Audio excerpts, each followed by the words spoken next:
Welcome back, social family. Today's video is all about how to make your Instagram Reels look that much better to help you with views, exposure, and overall making your brand look stush.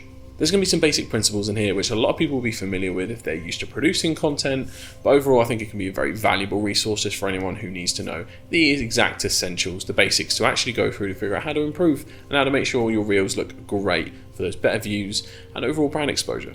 Tip number 1, be prepared. This video could be far more prepared, and I often like to make things up on the spot, but for something like this it requires a bit more of a script, and for you to actually learn your points, it can be really important just to get yourself a basic Google Docs set up, give yourself a formula, give yourself those talking points to really riff off of. Don't make it too scripted because then you accidentally trip over your words and it can be hard to do. But overall, think about your location, think about what you're writing, and think about who you're talking to. If anyone's ever done customer persona work, that can be a very, very useful tool so you can visualize who you're talking to. Is it Ben? Is it Stacy? Think about who you're talking to, how to communicate to them, and then get everything prepared, ready to make videos nice and easy. Second tip we've got is to ensure your shot is framed correctly and you're making the most out of natural light. Now this can be completely slept on and something that people underestimate a lot. Lighting can make or break a video. So in this set right now, we've got one light here, we've got the top lighting, and we've got the natural light behind us. And also a separate light just back here that someone may be able to see. But that actually really helps balance out the set. Now you don't actually have to do this for any other normal video. I think for vertical video especially, keeping it as natural as possible is always going to be our kind of favorite route to market. Authenticity does help you break through barriers with audiences, and if you're a big business, you're going to want to shuffle around the barriers being too overproduced sometimes because it does help bring you down to earth a bit more. So make sure your shot is lit as perfectly as possible with natural light and balancing the light above. If you've got an orangey room, try and relocate, find somewhere where you're comfortable shooting but also looks good. Alright, basic principle number 3, make sure you shoot it vertically. Sometimes you just forget. You got to turn your DSLR on its side if you're shooting a vertical, or giving yourself enough frame space to know that you have to cut out this section in the middle if you're trying to cut out vertical video from a longer video. So stick with your iPhone, stick with whatever phone you've got. There is just as good as anything unless you are investing in a bigger rig. Just make sure that your framing is as perfect as possible for vertical video and what you're trying to achieve. Tip, I do believe number 4, if you're going to put custom overlays or your own subtitles over it, make sure you pop your footage on the computer first so you can properly review it. Now, there's often times where you think you've got it all completely handled, and you get it into the editor and realise you're missing something extremely essential. The mic was turned off, the lights went out, something didn't record. There's always something. So always review your footage first, otherwise you're going to just get to the stage where you get everything into the editor, you're like, let's go, and then it's all broken. So it's always something to keep in mind. It sounds like a very dumb basic principle, but make sure you review your footage. And I know people hate the sound of their own voice, but you do genuinely get used to it. And if you're a narcissist, you'll be fine with it. So keep that in mind. Always review your footage, get it on the computer first, objectively look at it so you can tell where you're going to put your overlays, subtitles, or icons. And number 5, just on that point as well, make sure you make better use of where you put things on vertical video.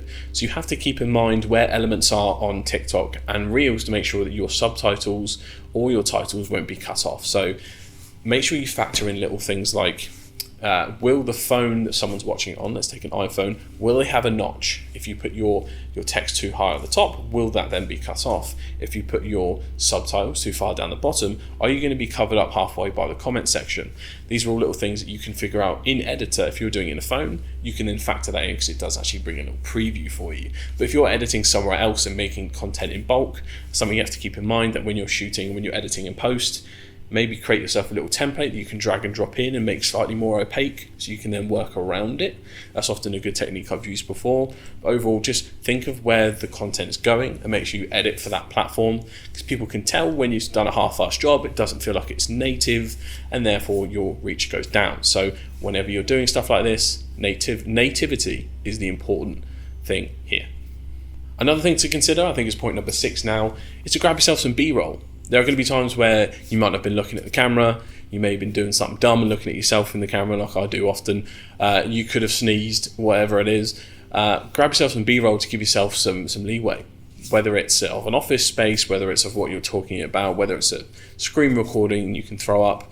Actually having that B-roll there can give you some breaks for editing and break up the monotony of just, you. So often that is a very good shout to do, just to give yourself a little bit of a backdrop and other things you can add into the video. Obviously, if you're under time constraints, it's slightly different, but it doesn't really matter too much, but absolutely keep that in mind. All right, last but not least, tip number 7 is actually something that's buried deep within your settings and is a bit of a secret IG hack. I want you to head over to your profile, head into settings, go to data usage, and in there you'll see a section where you can essentially pick the quality of what's going out. And most likely everyone's default is actually to have a lower quality image to save on data. So actually whenever you're uploading a reel, if you want it to come out crispy clean, do keep in mind that you need to make sure that that toggle is on so your uploads actually come out as high quality as humanly possible. And obviously if you're exporting from a separate place and then popping it in and then looking at it going, why is this lovely 1080 or 4K reel I've just shot and look absolutely shite, it's because Instagram's got it there for data protection and saving your money essentially. So keep in mind, have a look in your settings or check our Instagram to find that reel so you can find out for yourself. But I think that's just about all we have time for. There's plenty more we could go through, so if you ever need any advice on how to up content production or how to produce more reels in a more succinct manner, maybe in bulk, let us know, drop us a message, comment below, let us know what are some of your secret hacks for actually upping your production methods. I think it's always good to share those tips and learn from the best, so I'd love to know everyone's thoughts. But for now, I'll see y'all later. Peace.